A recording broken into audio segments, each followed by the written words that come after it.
اعوذ باللہ من الشیطان الرجیم بسم اللہ الرحمن الرحیم الحمد للہ رب العالمین والصلاة والسلام علی سید المرسلین امام المتقین قائد المجاہدین رحمۃ للعالمین وآلہ وصحبہ اجمعین رب اشرح لی صدری ویسر لی امری واحلل عقدۃ من لسانی یفقهوا قولی قال اللہ تعالی فی القرآن مجید بسم اللہ الرحمن الرحیم وما خلقت الجن والانس الا لیعبدون، یعنی اللہ تعالیٰ ارشاد فرماتے ہیں کہ ہم نے جن اور انس کو اپنی ہی عبادت کے لیے پیدا کیا۔ اللہ تعالیٰ انسان اور جنات کو پیدا کرنے کا یہاں پر مقصد بتا رہے ہیں کہ ان کو اس لیے پیدا کیا گیا کہ یہ اللہ ہی کی عبادت کرے، اور اللہ ہی کی جو عبادت کرتے ہوئے اپنی زندگیاں گزار دیتے ہیں، چاہے وہ جنات میں سے ہو یا انسانوں میں سے، تو وہ آخرت کی کامیابی پاتے ہیں، کیونکہ یہ زندگی جو اللہ نے دی ہے، یہ کائنات جو اللہ نے بنائی ہے اور اس میں جن و انس کو اللہ نے بسایا ہے، تو اس کی بھی غرض و غایت اللہ تعالیٰ بتا دیتا ہے سورہ ملک میں کہ خلق الموت والحیات لیبلوکم ایکم احسن عملا وہو العزیز الغفور، یعنی اللہ تعالیٰ فرماتے ہیں کہ موت اور زندگی کو اللہ نے پیدا کیا۔ کیوں پیدا کیا؟ تاکہ تمہاری جانچ ہو جائے، تاکہ تمہارا امتحان ہو جائے۔ کس بات کا امتحان ہو جائے؟ کہ تم میں کس کا کام اچھا ہے، تم میں کون احسن کام کرتا ہے، کتنے اچھے کام کرتے ہیں، یہ اللہ تعالیٰ دیکھنا چاہتا ہے اس دنیا میں، اور وہی عزت والا اور بخشش دینے والا ہے۔ اللہ تعالیٰ کے سوا عطا کی سوا کوئی انسان کو نہ عزت دے سکتا ہے نہ بخشش دے سکتا ہے، صرف اللہ ہی ہے جو اپنے بندوں پر مہربان ہے، اور اللہ تعالیٰ عزت اور بخشش عطا کرنے پر اللہ تعالیٰ قادر ہیں۔ تو اب ہم یہاں پہ دیکھ رہے ہیں کہ اللہ تعالیٰ نے یہ مقصد حیات بتایا ہے کہ تم کو اس لیے پیدا کیا گیا ہے۔ تو اب ہم یہ دیکھیں گے کہ عبادت کے معنی کیا ہیں، عبادت کس کو کہا جاتا ہے، کیونکہ اللہ نے یہ کہا کہ میں نے تو تم کو اس لیے پیدا کیا ہے کہ تاکہ تم صرف میری ہی عبادت کرو۔ تو زندگی آمد برائے بندگی، جیسے کہ ایک شعر ہے، زندگی آمد برائے بندگی، زندگی بے بندگی شرمندگی۔ انسان کی زندگی وہی اچھی ہے، وہی کامیاب ہے جو اللہ تعالیٰ کی بندگی میں گزر جاتی ہے، اور جو انسان کی زندگی اللہ کی بندگی میں نہیں گزرتی ہے، اس کے لیے آخرت کی شرمندگی ہے، اس کے لیے آخرت کی رسوائی ہے، اور دنیا کے مسائل تو الگ ہیں۔ تو اس طریقے سے یہ بات ہم کو غور کرنا چاہیے کہ ہم کس طریقے سے اللہ تعالیٰ کی بندگی ادا کریں۔ تو بندگی یعنی کہ اطاعت کرنا، اللہ تعالیٰ کی اطاعت کرنا۔ تو اللہ تعالیٰ جو کام کرنے کا حکم دیتے ہیں اس کام کو کرنا، یہ اللہ تعالیٰ کی اطاعت ہوتی ہے۔ اور مومن کی جو زندگی ہوتی ہے، ایمان والے کی جو زندگی ہوتی ہے، اس کی زندگی کا مقصد یہ ہوتا ہے کہ وہ رضا الہی حاصل کرے، اللہ تعالیٰ کو راضی کر لے۔ جو بندہ اس دنیا میں اپنے رب کو راضی کر کر گزر جاتا ہے، اگرچہ کہ وہ ایک جھوپڑی میں رہتا تھا ہو، اگرچہ کہ اس کے پاس کوئی قیمتی مال و زر نہ ہو، یا پھر دنیا کا کوئی اثاثہ نہ ہو، کوئی بڑے رشتہ دار نہ ہو اس کے، لیکن صرف وہ اللہ کو راضی کرنے میں کامیاب ہو گیا، تو وہ باقی ان امیروں سے، مالداروں سے وہ بہتر ہے، کامیاب ہے، جنہوں نے دنیا کمانے کے لیے اپنی زندگیاں صرف کر دی، اور اس کام کے پیچھے اتنا لگ گئے کہ اللہ تعالیٰ کو راضی کرنا بھول گئے، اس کام میں اتنے مشغول ہو گئے، لہو لعب میں اتنے مشغول ہو گئے کہ اللہ تعالیٰ کے احکامات کو بھول گئے۔ تو پھر یہ ان کی زندگی شرمندگی ہے، بندگی نہیں ہے۔ تو اسی لیے انسان کو چاہیے کہ اللہ کے احکامات، ہم جو بھی کام کر رہے ہیں اس میں ہم کو چاہیے کہ ہم اللہ تعالیٰ کے احکامات کو پیش نظر رکھیں کہ ہمارا رب ہم سے کیا چاہتا ہے، اسی کے مطابق ہم کو کام کرنا چاہیے۔ اسی لیے رسولوں کو اللہ تعالیٰ نے مبعوث فرمایا تاکہ وہ انسانوں کو آگاہ کریں کہ اللہ تعالیٰ بندوں سے کیا چاہتے ہیں، کس طریقے سے بندوں کو اللہ تعالیٰ کی بندگی ادا کرنا ہے، اس کا حق ادا کرنا ہے بندوں کا۔ اور جو انسان کی جو فطرت ہوتی ہے، مادہ پرستی جو آ جاتی ہے، مٹیریلزم جو آ جاتا ہے، زیادہ سے زیادہ کی جب ہوس ہو جاتی ہے، زیادہ سے زیادہ کمانا، اچھے سے اچھا پہننا، اچھے سے اچھا ہونا، یہ ہوس جب انسان کے پاس آ جاتی ہے تو وہ یہ دین کو پیچھے ڈال دیتا ہے۔ اللہ تعالیٰ ایسے ہی لوگوں کے لیے سورہ توبہ کی آیت نمبر 24 میں ارشاد فرماتے ہیں، قُلْ إِنْ كَانَ آباؤکم وابناؤکم واخوانکم وازواجکم وعشیرتکم واموال اقترفتموها وتجارة تخشون کسادها ومساکن ترضونها احب الیکم من اللہ ورسولہ وجہاد فی سبیلہ فتربصوا حتی یاتی اللہ بامرہ واللہ لا یہدی القوم الفاسقین۔ یعنی اللہ تعالیٰ ارشاد فرماتے ہیں کہ آپ فرما دیجئے کہ اگر تمہارے باپ اور تمہارے بیٹے اور تمہارے بھائی اور تمہاری عورتیں اور تمہارا کنبہ اور تمہاری وہ کمائی جس کو تم نے بڑی محنت سے کمائی ہے اور اس پر بڑا ناز بھی کرتے ہیں، وہ تمہاری کمائی کے مال اور وہ سودا یعنی تجارت جس کے نقصان کا تمہیں ڈر رہتا ہے، اور تمہارے پسند کا وہ مکان، انسان اپنے مکان کو بہت پسند کرتا ہے، تو اللہ تعالیٰ یہاں پر انسان کی پسند کو اللہ تعالیٰ گنوائے ہیں کہ دنیا کی محبت میں پڑھ کر انسان کن کن محبتوں میں اسیر ہو جاتا ہے، کن کن محبتوں میں وہ اپنے آپ کو گرفتار کر لیتا ہے، پابند کر لیتا ہے۔ یعنی آباؤکم اپنے ماں باپ کی محبت میں، وہ ابناؤکم اپنے بھائی اور بہن کی محبت میں، بیٹے اور بیٹی کی محبت میں، وہ اخوانکم بھائی اور بہن کی محبت میں، وازواجکم شوہر اور بیوی کی محبت میں، وعشیرتکم قبیلوں کی محبت میں، فیملیز کی محبت میں، اور اپنے مال کی محبت میں۔ جو مال انسان محنت سے کماتا ہے اس کی فکر میں لگا رہتا ہے، کیسے حفاظت کروں، کہاں انویسٹ کروں، یہ فکر اس کو لگ جاتی ہے۔ اور پھر وہ تجارت جو بزنس کرتا ہے اس کے اندر وہ اتنا منہمک ہو جاتا ہے کہ اسی کے بارے میں سوچتے رہتا ہے اور اللہ کے احکامات کو پس پشت ڈال دیتا ہے۔ تو اللہ تعالیٰ یہ سب محبتیں گنوائے ہیں، اور یہ ڈر رہتا ہے انسان کو کہ کہیں میری تجارت میں نقصان نہ ہو جائے۔ اور اس کے علاوہ ایک اور محبت اللہ تعالیٰ نے گنائی ہے کہ تم کو اپنے مکانوں کی محبت ہے، مکان کو بہتر سے بہتر بنانا ہے، نیو ڈیزائن دینا ہے، اور اس طریقے سے آراستہ کرنا ہے، اس کو زینتیں دینا ہے مکان کو۔ اس طریقے سے کی جو محبتیں جو تمہارے پاس آ جاتی ہیں، تو پھر اور یہ محبتوں میں تم اتنے گرفتار ہو جاتے ہو، تو پھر تم کو یہ یاد نہیں رہتا ہے کہ اللہ تعالیٰ کے احکامات کیا ہیں۔ تو پھر اللہ تعالیٰ یہ کہتے ہیں کہ یہ محبتیں جب اتنی حاوی ہو جاتی ہیں، جب بڑھ جاتی ہیں انسان کے پاس، تو پھر یہ محبتیں انسان کو اللہ کی طرف آنے سے روکتی ہیں۔ یہ کس طریقے سے احب الیکم من اللہ و رسولہ، اگر تم کو یہ محبتیں اتنی بڑھ جائیں کہ اللہ اور اللہ کے رسول سے زیادہ تم اس سے محبت کرنے لگو، اور اللہ کے دین میں، اللہ کے راستے میں جہاد کرنے سے زیادہ تم ان کی محبتوں میں گرفتار ہو جاؤ، تو بس انتظار کرو، راستہ دیکھو۔ کس کا راستہ؟ حتی یاتی اللہ بامرہ، یعنی کہ اللہ تعالیٰ کوئی حکم بھیج دے۔ یعنی کہ مسلسل جب کوئی نافرمانی کرتا ہے، ہم خود اپنے زندگیوں میں دیکھ لیں، اگر کوئی ہمارے گھر میں ہماری نافرمانی کرتا ہے، کوئی خادمہ ہو، سرونٹ ہو، اگر ہماری نافرمانی کرتی ہے تو ہم کتنا اس پر جھلا جاتے ہیں۔ ہم رکھیں گے ان کو مسلسل، اگر وہ ہماری نافرمانی کرتے رہے گی تو ہم اس کو اپنے کام کے لیے رکھیں گے؟ اسی طریقے سے اگر ہماری اولاد کچھ ہماری نافرمانی کرتی ہے تو فوراً ہم اس کی سرزنش کریں گے کہ ایسا تم نے کیوں کیا، میری بات تم نے کیوں نہیں سنی۔ تو یہ انسان کا معاملہ ہے۔ تو رب ہے، رب کی اگر مسلسل نافرمانی کی جاتی رہی ہے، انسان دنیا کی محبت میں گرفتار ہو کر جی رہا ہے، اور اس کو اللہ اور اللہ کے رسول کے احکامات یاد نہیں آ رہے ہیں، تو پھر اللہ تعالیٰ یہ کہتا ہے کہ پس انتظار کرو اللہ کا حکم آنے کا۔ تو اس طریقے سے اللہ تعالیٰ یہاں عذاب کی وعید سنا رہے ہیں کہ اللہ کی اگر مسلسل نافرمانی کی جاتی ہے تو پھر اللہ تعالیٰ کا فیصلہ آ جائے گا، اللہ تعالیٰ کا عذاب آ جائے گا۔ تو اس کے لیے انسان کو خبردار کیا جا رہا ہے۔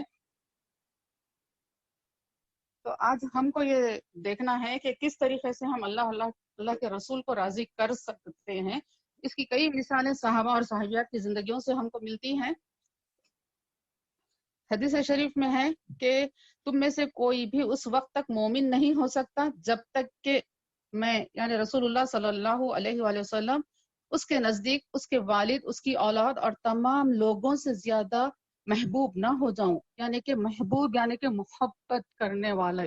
یعنی کہ ان تمام محبتوں سے زیادہ رسول اللہ صلی اللہ علیہ وآلہ وسلم کی محبت ہونا چاہیے۔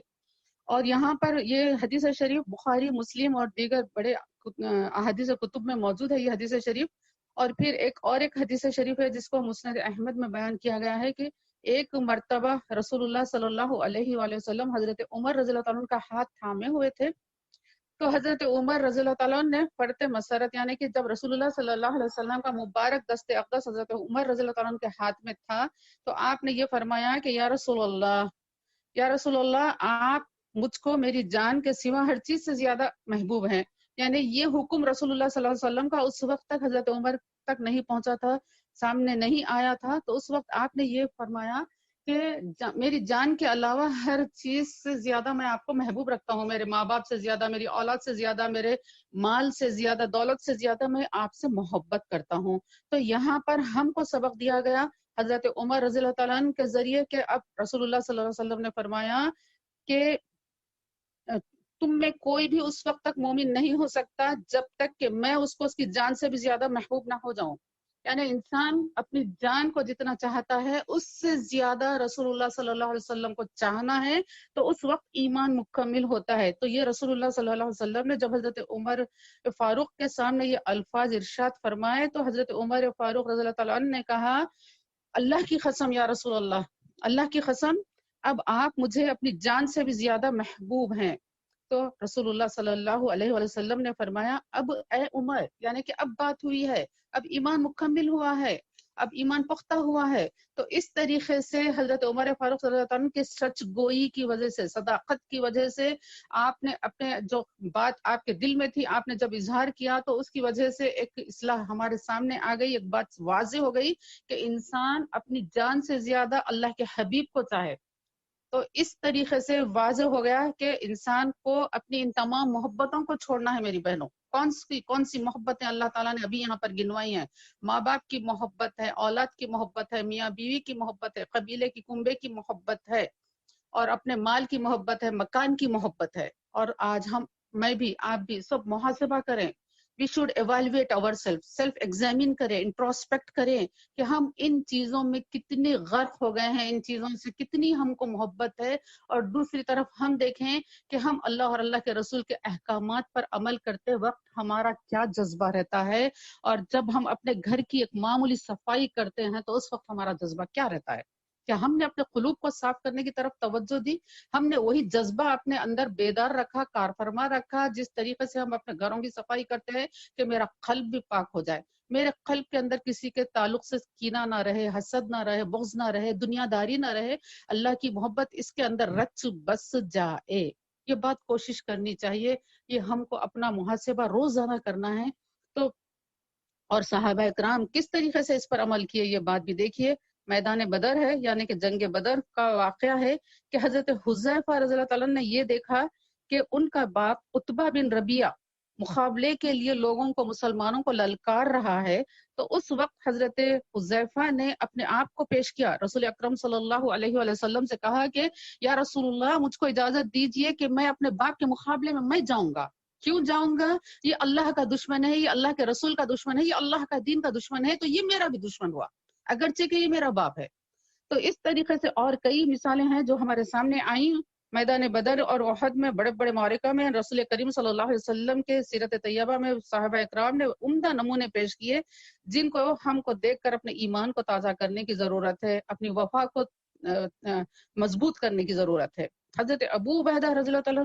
جو کہ ان کے باپ جو ہے مشرک تھا، وہ بھی جو ہے میدان بدر میں آیا تھا مسلمانوں کے خلاف، اور وہ کیا کر رہا تھا؟ حضرت ابو عبیدہ کو چھیڑنے کے لیے بت بتا رہا تھا، دور سے بت بتا رہا تھا، یعنی کہ یہ بتوں کی اگر تو عبادت کرے گا تو تجھ کو کامیابی ملے گی، تو بتوں کو چھوڑ کر ناکام رہے گا۔ اس طریقے سے مشتعل حضرت ابو عبیدہ کو کر رہا تھا کہ تم بھی بتوں کا سہارا لو۔ تو اس وقت حضرت ابو عبیدہ نے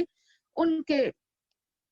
خود اپنے باپ کو میدان بدر میں قتل کر دیا، اور حضرت ابو عبیدہ کی اس حرکت کو اللہ تعالیٰ نے اتنا پسند فرمایا کہ سورہ مجادلہ کی آیت نمبر 22 ان کی شان میں نازل کی گئی کہ اللہ تعالیٰ ایسے لوگوں کے ساتھ کیا انعام کرتا ہے، یہ کون لوگ ہیں، کس طریقے سے قربانیاں دے رہے ہیں۔ یہ بات سورہ مجادلہ کی آیت نمبر 22 میں آئی ہے۔ اور پھر ہم اور دیکھتے ہیں نمونے، حضرت ابوبکر صدیق رضی اللہ تعالیٰ نے اپنے بیٹے کو ختم کرنے کے لیے خود کو پیش کیا، اور پھر بعد از جنگ کے ان کے بیٹے نے کہا کہ جو کہ اسلام لا لیے تھے بعد میں، حضرت ابوبکر رضی اللہ تعالیٰ عنہ کے بیٹے بعد میں جب اسلام لا لیے تو انہوں نے کہا کہ ابا جان، بدر کے میدان میں آپ میری تلوار کی زد میں آ چکے تھے، لیکن میں نے اپنی تلوار آپ پر سے ہٹا لی، یہ سوچ کر کے آپ میرے باپ ہے۔ تو حضرت ابو بکر صدیق رضی اللہ عنہ نے کہا کہ اے بیٹے اگر اس وقت تو میری تلوار کی زد میں آتا تو میں میری تلوار تجھ سے نہیں ہٹاتا تھا۔ تو یہ ہے مومن کا ایمان، یہ ہے مومن کی وفا، وہ دنیا کو آخرت پر ترجیح نہیں دیتا ہے، وہ آخرت کا طلبگار ہوتا ہے۔ وہ آخرت کا طلبگار کس ذریعے سے ہوتا ہے؟ What is the means how we can achieve success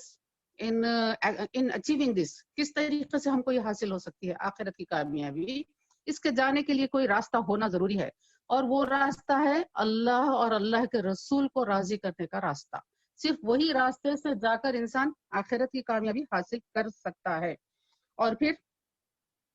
ہجرت کے وقت صحابہ اکرام نے جو قربانیاں عطا کی، کیا انہوں نے اپنے مکان کو نہیں چھوڑا؟ کیا انہوں نے اپنے قبیلوں کو نہیں چھوڑا؟ کیا انہوں نے اپنے رشتہ داروں کو نہیں چھوڑا؟ کیا انہوں نے اپنے بیوی بچوں کو نہیں چھوڑا؟ کیا انہوں نے اپنے ماں باپ کو نہیں چھوڑا؟ کیا انہوں نے اپنے مال کو نہیں چھوڑا؟ یہ سب چیزیں چھوڑ کر رسول اللہ صلی اللہ علیہ وسلم کے حکم پر کچھ پہلے نکل گئے، اور رسول اکرم صلی اللہ علیہ وسلم کی سنت پر کچھ بعد میں نکل گئے، مکہ مکرمہ سے مدینہ منورہ کی طرف چلے گئے۔ حضرت حافظ ابن حجر عسقلانی رحمۃ اللہ علیہ حضرت امام ابن عدی کی روایت سے کہتے ہیں کہ حضرت صہیب بن سنان رضی اللہ تعالیٰ عنہ وہ صحابی ہیں جو رسول اللہ صلی اللہ علیہ وسلم کے ساتھ رہتے تھے، اور جب ہجرت کا ارادہ فرمایا